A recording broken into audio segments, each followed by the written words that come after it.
Halo sahabat catatan jurnalis, terima kasih sudah mampir lagi di channel ini. Nah, teman ngobrol saya ini atau tema diskusi kita hari ini adalah tentang melihat kembali sejarah bangsa.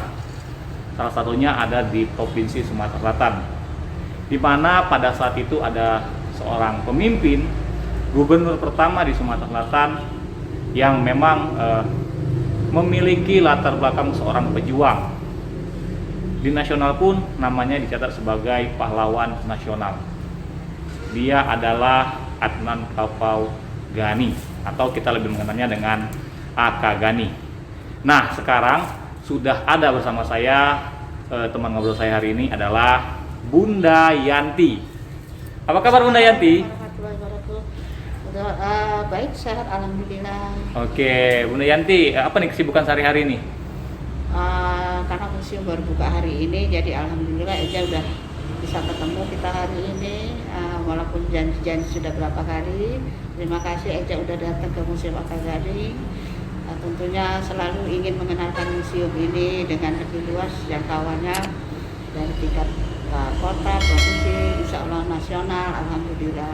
Oke, nah jadi teman-teman, sahabat catatan jurnalis, kenapa kita memilih museum ini? Agar kita kembali melihat sejarah perjuangan bangsa dan generasi, khususnya generasi masa kini, agar lebih tahu bagaimana sih sejarah bangsa itu berdiri, dan juga kita juga lebih mengetahui sejarah-sejarah di Sumatera Selatan, khususnya di pemimpin Provinsi Sumatera Selatan ini.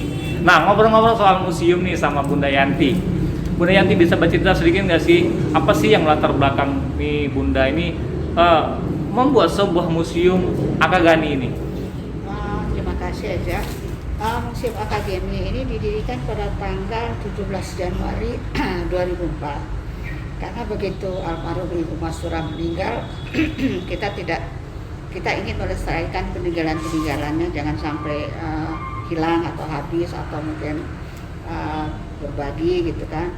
Tapi yang utamanya pada saat itu kita lagi memperjuangkan tentang Pak AK Ghani menjadi pahlawan nasional. Karena memang sudah dari tahun 80, hampir 30 tahun ya kita perjuangkan, belum realisasi.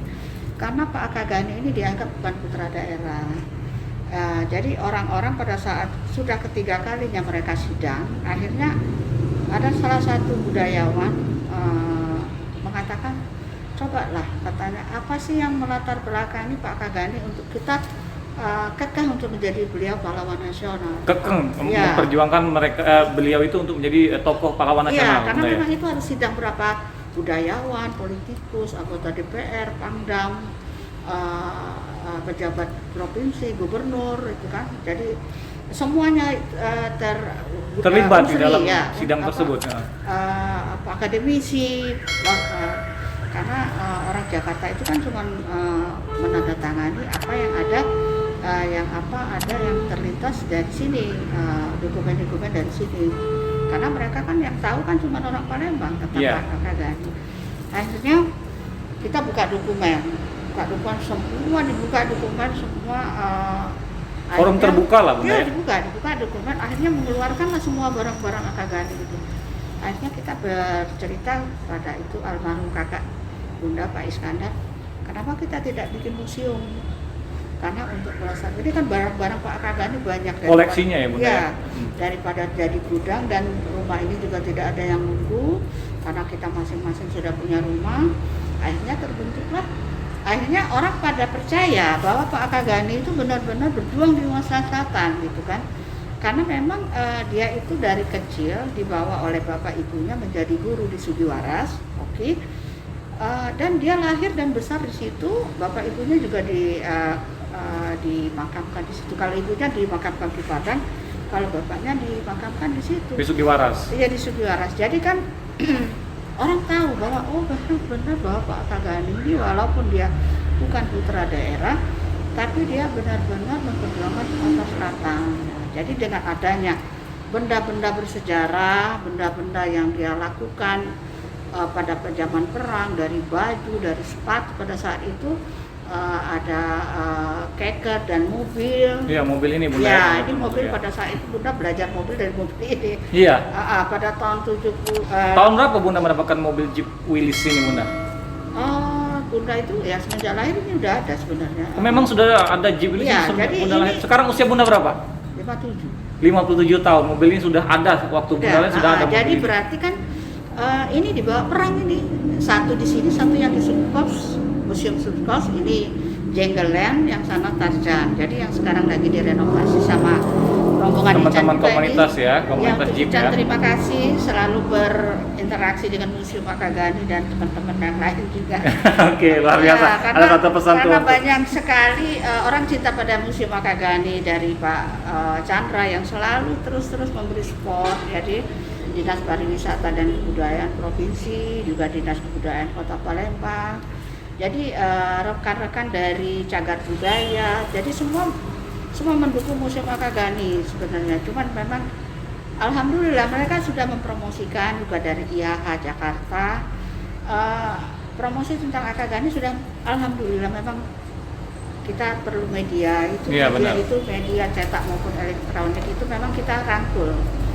Bunda selalu membuka diri, selalu bilang kapan nih datang ke Museum Akagani, kapan nih kita, walaupun tidak ada acara, kalau ada waktu mampir ya gitu. Jadi kita harus ramah, kita harus berdialog, membuka diri untuk supaya museum ini dikenal dengan gratis, karena memang pendanaan terus terang Bunda memang sangat kesulitan Sangat kesulitan pendanaan, tapi ya Bunda, ya. alhamdulillah ada rezeki karena anak Bunda kan dua-dua PNS kan, jadi suami istri PNS, jadi dari dialah Bunda Ada dapat sumbangsi dana. Bunda ya. Iya, benar. Jadi ya alhamdulillah pada saat pandemi ini memang kita tidak membutuhkan banyak biaya karena tidak ada AC kan, memang kita harus panas-panas ria kan. Iya, jadi, iya. jadi cuman Bunda untuk apa ya, pemeliharaan memang sangat besar, cuman ya bisa diatasi lah. Ya, masih terus berjuang Bunda ya. Berjuang, tapi memang alhamdulillah semoga yang mendengar ini atau melihat ini nanti bisa ya Berpartisipasi lah Bunda ya, berpartisipasi untuk dan sama-sama memikirkan menjaga apa supaya namanya gimana cagar supaya budaya ini museum- Bunda ya. Kita terbuka, bisa bekerja sama dengan siapapun yang mau ingin bekerja sama untuk promosi, untuk gelar acara, segala macam lah, lomba, kita berbuka diri karena hanya itulah yang kita bisa, karena promosi gratis, karena media yang selalu sangat-sangat berperan sekali tentang Museum Akagani, yang terangkatnya dari Museum Akagani oleh media. Oke, Bunda, bercerita sedikit Bunda. Ini ada berapa banyak koleksi sih yang kita apa namanya di sini Bunda, di museum ini ada berapa banyak koleksi dan itu dapatnya gimana sih ceritanya Bunda? Waktu itu kan ini koleksi ini 1.500 koleksi. Kalau buku sekitar, kalau dulu koleksi buku sekitar 2.000, sekarang tinggal 1.000 karena banyak yang rusak gitu kan. Jadi sekitar 2.500 koleksi lah. Waktu itu kan begitu almarhum meninggal kan, barang-barang ini kan ada satu gudang itu kan. Almarhum ibu itu memang agak sedikit mengenang suaminya ya, selalu memelihara, selalu kesetiaannya ya, yang kita tidak bisa ragukan lagi bahwa dia betul-betul dengan mencintai Pak Akagani itu dengan sangat-sangat tulus dan suci lah saya. Jadi dulu sepatu botnya tuh Bunda suka pakai. Terus uang itu karungan, uang yang dibikin Pak Akagani itu karungan. Bunda sering pengen jualan, tapi oleh ibu bilang, jangan. Ini kakaknya Bunda yang berteman sama Akagani atau seperti apa? Enggak, maksudnya Bunda itu yang memperkasai mendirikan museum di Bunda sama kakak Bunda. Iya. Memperkasai berdirinya itu. Terus itu kenapa sih apa namanya Akagani gitu Bunda? Dapatnya itu dari mana gitu? Apa ada cetusan ide atau dari mana Bunda kira-kira Bunda? Untuk membuat Memang pesan almarhum ibu. almarhum siapa Bunda? Ibu Mastura. Ibu Mastura itu siapa Bunda? Istrinya Pak Akagani. Oh, Ibu Mastura itu istrinya Ya, Pak untuk Akagani. mengabdikan, untuk melestarikan peninggalan almarhum. Mereka berdua lah. Karena siapapun yang intinya begini, pada saat dulu kita kan kalau seandainya kalian tidak punya rumah, bisa tinggal di sini. Nah, begitu kalian sudah rumah kalian sudah. Jadi istilahnya rumah budel ya, kalau orang bilang dulu rumah keluarga, rumah persinggahan. Ini rumah Ibu Mastura ini sebenarnya. Iya, rumah Pak. Ini rumah Akagani bener. Benar, tahun 52 ini dibangun. Oh. Masih hutan, masih jalan setapak. Dulu Bunda sekolah juga jalan kaki, karena Bunda kan lahir tahun 64 ya. Jadi Bunda tahun 70, 71 itu kelas 1 itu ya Bunda jalan kaki sekolah. Jadi seiring perjalanannya nih Bunda, gimana bisa mempertahankan museum ini ya dari tahun 2004 tadi Bunda jelaskan. Ini sudah tahun 2021 Bunda, artinya sudah lebih dari 15 tahun, 16 tahun nih, sudah menginjakkan 16 tahun. Bagaimana sih perjuangan Bunda untuk bisa mempertahankan museum ini sih biar tetap eksis di tengah kondisi saat ini gitu Bunda? Gotong royong lah kita sama kakak Bunda waktu itu. Alhamdulillah terbantu juga waktu itu kan. Tapi sampai setelah itu kita nggak ada lagi gitu. Ya, cuman ya berjuang itulah. Karena memang kalau Bunda tidak berusaha meminta proposal atau membuat itu bukan, sudah berusaha semaksimal mungkin udah tiap tahun gitu kan, dari pertama kita keluar, karena kan izinnya tuh dari Kementerian Jakarta Pendidikan itu kan, dari pokoknya berjenjang lah sampai ke pusat. Jadi kalau seandainya Bunda tidak berusaha itu bukan tidak berusaha, memang mengkali rezekinya belum waktunya atau gimana gitu ya. Jadi ya sudah, proposal dibikin, pokoknya tiap tahun proposal ada informasi, Bu di sini ada proposal untuk pendanaan museum, bikin lagi. Terus ini Bunda bercerita, seperti apa sih perjuangan mengangkat Akagani ini menjadi tokoh pahlawan nasional Bunda kemarin? Masyarakat Palembang yang memperjuangkan. Masyarakat Palembang memperjuangkan. Di samping kita keluarga ini hanya mengirimkan data. Dan yang memperjuangkan itu ialah tokoh-tokoh masyarakat Sumatera Selatan. Yang benar dan mengakui bahwa Akagani adalah jadi pada saat itu Bapak Gubernur, masih pada saat itu Pak Saryal yang menerima kita mendapat gelar pahlawan itu pada saat Pak Saryal. Zaman Pak Saryal Usman ya Gubernur Sumatera Selatan. Tapi pada saat itu Pak Ramli, Pak Sainan Sajiman juga sudah memperjuangkan itu. Juga turut hadir ya, meresponsif bahwa mendukung jadi, ya. Dari Pak Ramli, Pak Sainan, Pak Ramli, Pak Saryal itu yang sudah jadi putusnya itu pada zaman Pak Saryal. Pada zaman Pak Saryal Usman. Saya juga terima kasih pada Pak Saryal. Boleh disampaikan Bunda dengan siapa di jadi sini? Bapak Saryal Umar memang mudah-mudahan memperhatikan Pak Akagani sebagai pahlawan nasional pada saat beliau menjadi gubernur. Terima kasih Pak, supaya Bapak juga bisa singgah nanti. Oke. Nah Bunda, sebagai tempat edukasi kan generasi muda khususnya di dunia pendidikan, apa saja sih yang ada di museum ini Bunda? Kira-kira sebagai bahan atau literasi bagi anak-anak muda? Sekarang sudah dari semenjak kita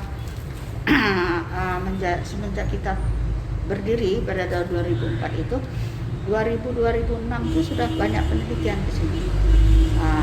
2010 itu sudah mulai anak-anak mahasiswa dari UIN udah magang di sini. Jadi itu terus setiap tahun ada aja anak magang menyusun skripsi sampai sekarang. Jadi berbagai universitas, tapi urusan sejarah. Jadi bagi RI, dari UIN, dari UNSRI, ada dari UI, ada dari Bandung. Ya. Jadi banyak sekali mereka penelitian tentang Akagani. Jadi skripsi mereka itu ada tentang Ibu Mastura, ada dua orang sudah tentang Ibu Mastura, terus yang lainnya tentang Dr. Akagani, bahwa Pak Akagani itu membangun menjadi residen, jadi gubernur militer, membangun Pusri, membangun Unsri, terus membangun jalan tol, gagasan beliau juga jalan tol yang sekarang ini. Jadi itu yang banyak mereka gali gitu. Terus Pertamina, bahwa Pertamina juga gagasan Pak Akagani yang ditunjuk oleh Pak Gani, yaitu Dr. Ibu Stowo menjadi direkturnya, itu Pak Akagani. Pak Akagani yang memprakarsainya. Yang prakarsai pertama itu. Oke, Bunda, di belakang kita ini ada sebuah Jeep Willys. Mungkin Bunda tahu nggak sih kira-kira seperti apa sih cerita dari Jeep Willys ini sendiri? Dipergunakan beliau itu untuk apa? Ini pemberian temannya dari Lampung. Jadi beliau itu membawa gerilya Pak, dari Lampung menyusuri jalan hutan. Kayak kita tidak bisa bayangkan kalau tidak pakai mobil jeep, hutan belantara dengan pegunungan. Jadi 2 jeep yang dia bawa dari temennya dari Lampung sampai ke Sukos. Yang satu di mereka istilahnya sekarang Linggau ya, Linggau. Linggau. Mereka memperjuangkan di situ. Itulah terjadinya Sukos itu kan. Terus akhirnya yang satu ini dibawa ke Palembang untuk menghentikan perang 5 hari 5 malam pada waktu Untuk menghentikan perang 5 hari 5 malam pada waktu ini itu. dengan jeep ini. Iya. Jadi mobil ini langsung dipergunakan oleh Ya, beliau. sudah berapa kali renovasi sebenarnya. Iya. Luar Tapi biasa Bunda sekali. dulu memang semua jasanya kita dulu kan susah air. Iya. Karena Pak Kenten ini kan ya tandus kan. Iya, benar, Jadi benar. kan ya kita cari air kemana-mana pakai mobil jeep. Pakai mobil ini. Ya, pakai jerigen, pakai segala macam. Makanya saya itu kalau Bunda itu kalau air yang berewer-ewer di Bunda cepet-cepet mati, selalu ingat ya. Ingat selalu dengan mobil ini. Karena Bunda, ya. susahnya begitu tandusnya di sini, begitu susahnya mencari air, semuanya.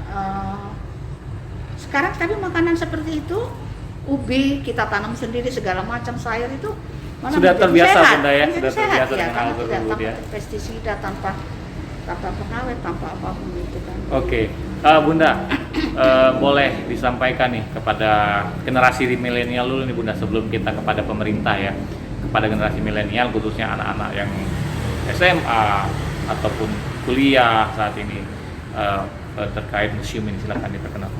Baik, terima kasih bahwa anak-anakku semua kaum generasi muda milenial sekarang memang fasilitas sudah sangat canggih ya. Anak-anak kadang-kadang justru merasa malas untuk datang ke museum untuk melihat siapa sih seorang Dr. Akagani. Karena lain pada generasi Bunda dulu, kita ingin menggali siapa sih. Kalau bisa kita pengen menjadi sosok seperti beliau, paling tidak kita semangat beliau gitu ya. Jadi anak-anak sekalian, dengan adanya fasilitas yang canggih, cobalah kita berpikir lagi ke belakang, bukan berarti kita menjadi kuno atau jangan menjadi generasi yang malas mengetahui tentang seseorang yang membuat republik ini. Salah satunya Dr. Akagani juga ikut berperan membangun republik ini, bahwa menjadi sekarang. Tanpa mereka, tanpa pahlawan, kita tidak bisa seperti sekarang, karena perjuangan beliau ini, para pahlawan yang terdahulu, semuanya yang kita rasakan ini hasil mereka. Jadi adalah sedikit di hati anak-anak muda, mahasiswa dari SMP, dari SMA untuk saya juga menghargai bahwa ada pahlawan ya. Kalau tidak mereka, saya tidak seperti ini. Sedikit kira-kira ada Kepedulian daripada generasi anak muda ya. Kepedulian bahwa saya harus seperti ini, tanpa mereka. Jangan mengesampingkan orang-orang dulu gitu kan, bahwa sekarang untuk apa sih saya lihat ini, tidak ada. Sebagai bentuk wujud penghormatan kita, perhatian kita pada saat terhadap bangsa. mereka tua nanti mereka baru iya ya, seperti ini perjuangan orang tua. Minimal kita melihat orang tua kita berjuang lah gitu kan. Setidaknya juga kita tahu Bunda ya, seperti apa perjuangan Akagani pada saat itu. Tentang Akagani itu siapa, perjuangan apa gitu kan. Jadi kita Akagani seperti ini, saya pengen seperti, paling nggak semangat juangnya dan apa yang telah dia lakukan, aku juga pengen menciptakan ini. Jadi generasi sekarang juga harus berpikir untuk menciptakan sesuatu yang bisa dilakukan, bisa bermanfaat bagi orang banyak. Oke, Bunda, luar biasa sekali. Satu lagi nih Bunda, harapan kita nih Bunda kepada pemerintah, baik pemerintah Provinsi Sumatera Selatan, pemerintah Kota Palembang maupun dari pemerintah pusat, dari Kementerian Pariwisata dan Kebudayaan atau Kemendikbud juga kan. Harapan kita terhadap museum ini seperti apa, harapan Bunda sebagai pengelola museum ini Bunda?